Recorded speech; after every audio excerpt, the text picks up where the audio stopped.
EVM और VVPAT पर्चियों के मिलान के मामले में अपोजिशन लीडरों का एक ग्रुप आज इलेक्शन कमीशन से मुलाकात करेगा। ईवीएम और वीवीपैट पर्चियों में एकसानियत नहीं होने की सूरत में मुतल्लिका मुकामात पर दोबारा पोलिंग का मुतालबा किया जाएगा। और अमितेश दिल्ली से हमारे साथ जुड़ रहे हैं, हमारे नुमाइंदे, उनसे बात करेंगे इस ताल्लुक से। अमितेश, क्या लगता है अपोजिशन को कितनी उम्मीद है, क्योंकि सुप्रीम कोर्ट से उन्हें नाकामी हाथ लगी थी, आज ईसी की दर पर पहुंच रही है अपोजिशन?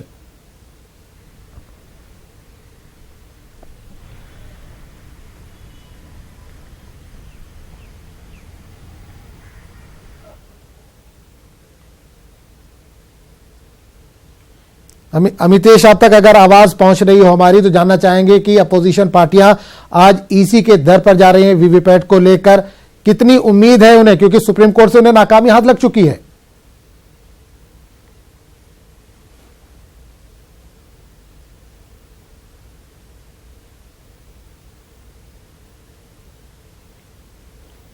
अमितेश, अगर आप तक आवाज पहुंच रही है तो जानना चाहेंगे कि ईसी के दर पर आज अपोजिशन पार्टियां पहुंच रही हैं, कितनी उम्मीद है? वीवीपैट और ईवीएम को मिलाने की बातें हो रही हैं, कितनी उम्मीद लेकर जा रहे हैं ईसी के पास वो, क्योंकि सुप्रीम कोर्ट से इनको नाकामी हाथ लग चुकी है?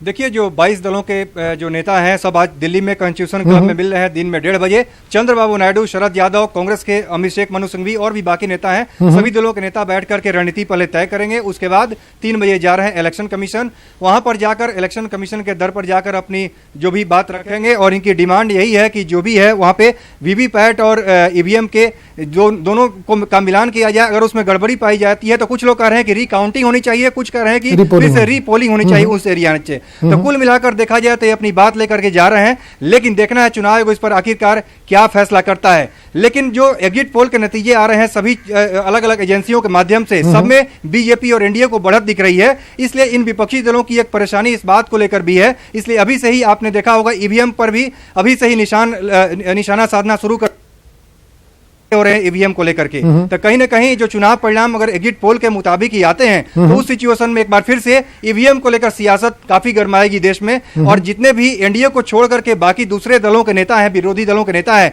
उनकी तरफ से ईवीएम सबसे पहले निशाने पर होगा। बिल्कुल नीतीश, एक चीज और जानना चाहेंगे कि इलेक्शन कमीशन पर लगातार अपोजिशन सवाल उठाता रहा है, लेकिन अभी प्रणब मुखर्जी ने क्लीन चिट दे दी है और बहुत तारीफ की है कि इलेक्शन कमीशन बहुत अच्छा काम कर रहा है। देखिए, निश्चित रूप से बीजेपी के लिए और बीजेपी के सहयोगी दलों के लिए राहत भरी खबर है, क्योंकि पूर्व राष्ट्रपति प्रणब मुखर्जी ने, जिनका बैकग्राउंड कांग्रेस का रहा है, पहले राष्ट्रपति बनने से पहले कांग्रेस की सरकारों में बड़े ओहदे पर रहे हैं, उनकी तरफ से अगर ये कहा जा रहा है इलेक्शन कमीशन को क्लीन चिट दिया जा रहा है तो निश्चित रूप से बीजेपी और उसके सहयोगी दलों के लिए एक राहत भरी खबर है, क्योंकि ये लगातार इलेक्शन कमीशन को की तारीफ करते रहे। लेकिन जो विरोधी दल, खासतौर से कांग्रेस और बाकी दूसरे दलों की तरफ से जो निशाना साधा जाता रहा इलेक्शन कमीशन को, उनके लिए झटका जरूर होगा, क्योंकि पूर्व राष्ट्रपति और प्रणब मुखर्जी जैसे बड़े जो सीजन पॉलिटिशियन हैं उनकी तरफ से अगर ऐसा कहा गया है तो विरोधी दलों के लिए बहुत बड़ा झटका माना जाएगा। चलिए अमितेश, इस तमाम जानकारी के लिए आपका बहुत बहुत शुक्रिया।